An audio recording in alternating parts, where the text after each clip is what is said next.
Hi friends, Kate here from River Hill Farm. It is April 7th and we've had some cold weather come through and we're going to have a few more days of cold weather. The end of this week is supposed to warm back up, but this week is going to be pretty chilly. In fact, the next couple of nights the weather will be down into the 20s and that's pretty chilly for this time of year. So I have some seeds that I've started outdoors that some of the seeds have begun sprouting, and I'm a bit concerned about leaving them out overnight the next couple of nights. Last night it was 30 degrees and my seedlings did just fine, but 20 or 22 degrees is really cold for little itty bitty seedlings that are just getting started. For mature plants, that's not going to be an issue. The ones that are coming up, I have some poppy and mullein and some feverfew that are sprouting in my front flower bed.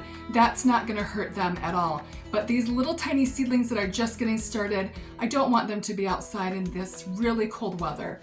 I'm going to bring them in tonight, and then in the morning I'll take them back outside once it warms above 30 degrees. But I wanted to give you an update on the seedlings that I have started. I have more seedlings to start this week.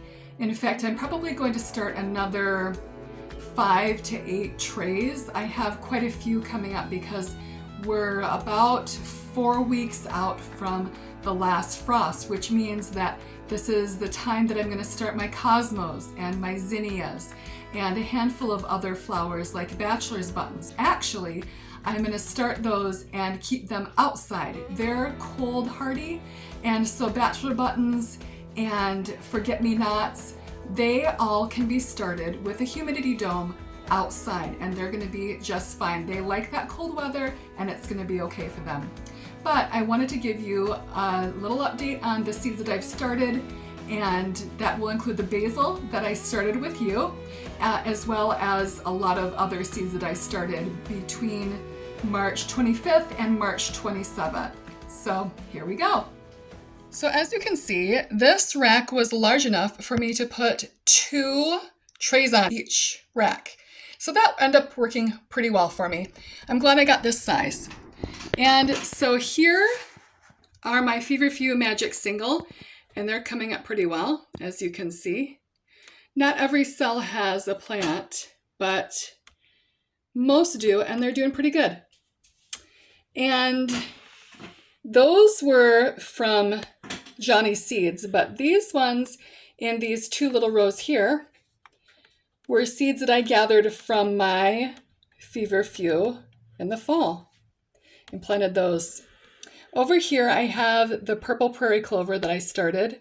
I'm really excited to see how these are gonna grow. I planted these trays on March 27th. So those are going pretty well. And over here are my Mrs. Burns lemon basil. And they're all doing really well. They're so sweet. I love the leaves. They're kind of this flat little rounded triangle shape. I think they're just adorable. So my lemon basil is going really well. I think I planted 56 cells of this. And down the way, you can see my Thai basil. And you can see that it's a little bit smaller. The ones on the left are the Thai basil, and the ones on the right are Mrs. Burns lemon basil. And they're a little smaller. They're growing out really well as well. So down on the end, I have, you can see the difference here. These are tiny. These are my holy basil. And these did not pop up with the rest of my basil. I was actually kind of concerned about that, but they're doing well. They just started popping up in the last couple of days and they're growing really nicely. So I'm not worried about them anymore. So down on my second shelf, this is where my anise hyssop is planted. And I have only one tiny little plant growing right there, as you can see. It's itty bitty, and I'm hoping that's not a weed seed. But I don't have any of that popping up yet. The trays on this shelf were planted on March 25th. And so they've been growing a little bit longer. These I'm so excited about. These are my Prairie Sun Rudbeckia, and I had such trouble with these last year.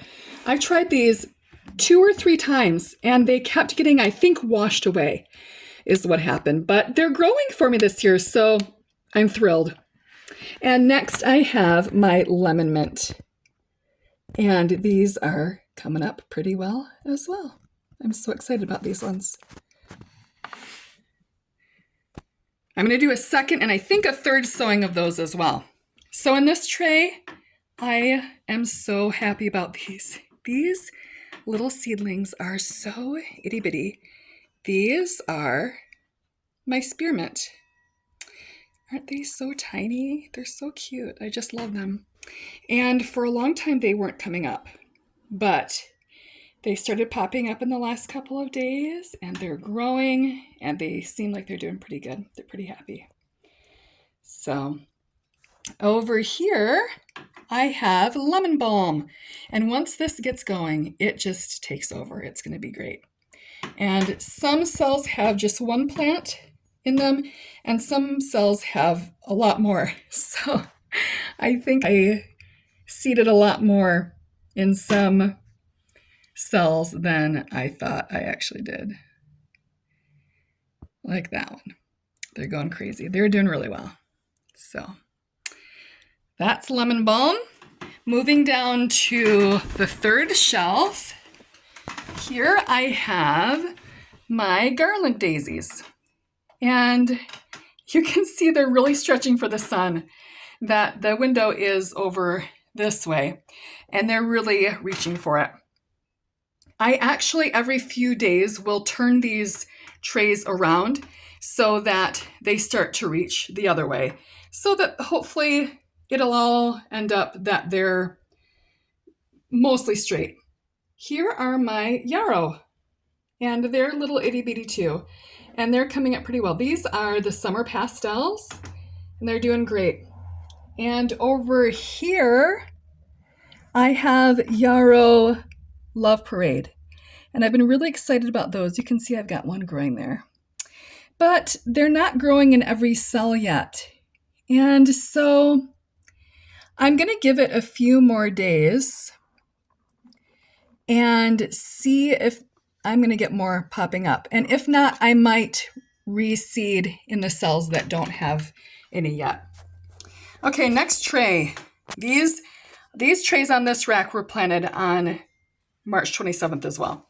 Lewis flax. And this is a perennial flax. As you can see, I have some coming up. There's some more down there, but not a lot. And since these are perennial, I think maybe what I need to do is start some of these seeds outside so that they can get exposure to a little bit of cold weather. I think that might help to break their dormancy. A lot of perennials like that, to have that cold little snap to kind of wake them up. These are my oxeye daisies, and they are going crazy. They're doing very well. I think almost every cell has a plant growing in it. And I mentioned before that I'm really excited about oxeye daisies. They're smaller than Shasta daisies, and they're perfect for tucking into romantic bouquets, kind of cottage-inspired bouquets, but also wildflower bouquets. They look great in those as well. So these are the 2 styles of bouquets that I'm hoping to make this year. All right, down to my 4th shelf. These were started on March 27th as well. Here is my Immortelle. I love Immortelle. I can't wait for this. They're all doing really well. There are a few cells that don't have any seeds growing yet, but overall, there's a lot growing in here, and there are lots of cells with multiple plants that I might just move over to the cells that don't have any. And as you can see, these little plants right here, they are bending, reaching for the light. They bent one way and now they're bending the other, you can tell. These are my Carmine Baby's Breath, and they're all coming up really well as well. I'm excited about these. They're itty bitty too. They're just tiny. So I just love them. They're cute. And in this tray here are my Dianthus Flora Pearl Apple Blossom. And they're small and little, and they're growing well too. Not every cell has a plant, but they started popping up not that long ago, so I think that they're going to fill out as well. And over here, these bigger ones are Chinese pinks, Dianthus. And they're growing as well. They're doing great. Oh, and in the back here, these are long-headed coneflowers. And I had repotted them recently, but these were 2 pots that wouldn't fit in my trays outdoors. So I ended up putting them in the window here. And as you can see, this one's doing really well. I think it likes it in here. And this one's doing decently as well. So just a quick note about watering before we head outside. So I water my plants, my little seedlings, once every few days. So maybe every 3 to 4 days, I will give them some water from the bottom. I'll lift up my cell trays and water from the bottom. Watering from the top can disturb the seeds and disturb their little root systems. So watering from the bottom is always best. Also, if you start seeds outside, it's important to water from the bottom. Last year, I had some seeds that I had put outside and I had humidity domes on them, but they blew away in the wind and rain came and washed my seeds away. Obviously, we don't have to worry about that inside, but plants do prefer to be watered from the bottom, especially when they're just starting out. They're tender and they need a lot of love and care. So when I think that they need water, I will come and just lightly press on the soil and get a little bit of a feel for how moist the soil is. And so this soil is doing okay.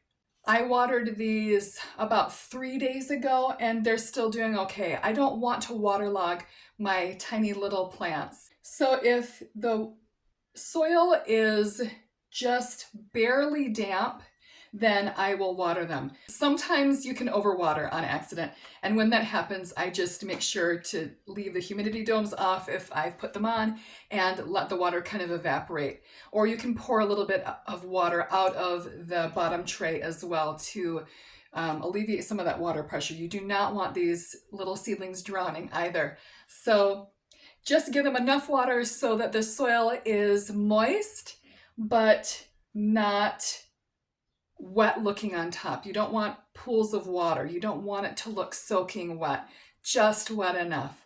And you can tell if it's wet enough by the color of the starting soil.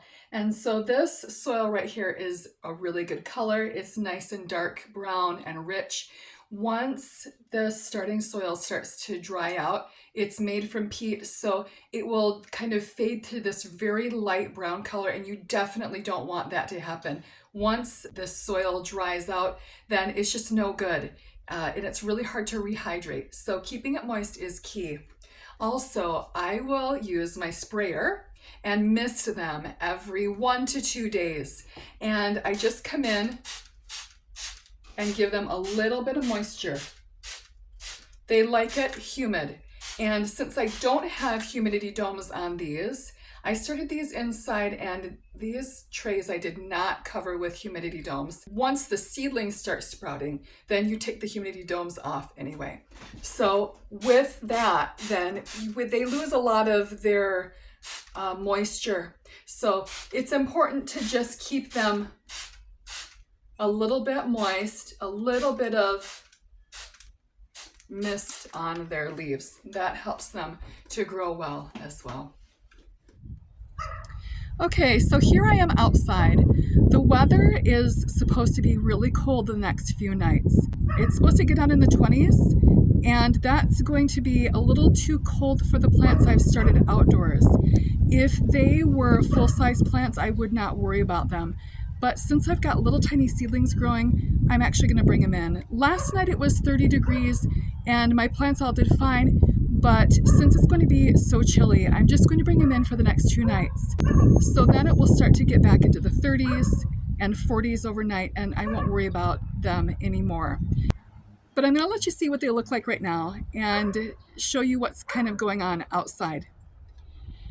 Okay, here I have started some Palmer's penstemon. I started these seedlings on March 3rd, and they've been outside in cool weather so that they can stratify and get a little bit of cold weather to break their dormancy. And as you can see, I don't have anything up in my Palmer's penstemon yet, but my Rocky Mountain penstemon, I've got some growing. Just a few. And that's a good sign.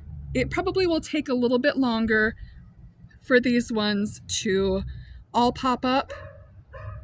I actually do have some problems here with some algae growing, and what I do for that is I just sprinkle ground cinnamon on top, and that will stop or slow its growth. Here I have showy beard tongue, and I do not have any of that up yet. But I have a couple long-headed coneflowers that I'm going to repot and bring inside as well. And here are harebells, and I've just started to see a little bit of activity here, and I'm hoping that those will start popping up in the near future. But like I said, you can see that some of these have a little bit of algae on them. I've sprinkled cinnamon on them, and that stopped the algae growth, but I'll do that again shortly. So we'll kill all that off and give those little plants a good chance to grow. So down here, I've got my long-headed coneflower. These are the ones I repotted recently, and they're growing ever so slowly, but they like the cold weather, and I think they end up stronger if you leave them out in the cold weather. But I think 20 degrees is just going to be too cold. So they're going to come in tonight and tomorrow night. But I will put them out in the morning once the temperature gets to be over 30. So I also have one more tray over here. So I've got some Nigella Albion green pod, and none of that has come up yet. But over here I have my Globegilia, and I have a couple little seedlings that have popped up, and some that I can see the seeds are swelling and beginning to get ready to burst open. So these ones I sprinkled on top. A lot of small seeds like to just be sprinkled on top and not covered with any dirt at all. So these ones are all coming in tonight because this little baby right here is not gonna like 20 degrees. It might be fine in a little under 30 degrees or so, a little under freezing would be just fine. Like last night, it was 30 degrees. I do cover these with a humidity dome, so that keeps the humidity in, gives them a little bit of protection from frost and things like that. But they're coming in tonight where it's nice and warm, and we'll go back out in the morning. I hope you enjoyed that. To see what happens with these seedlings, then click like and subscribe, and follow me on all of my flower farming adventures. Have a lovely day.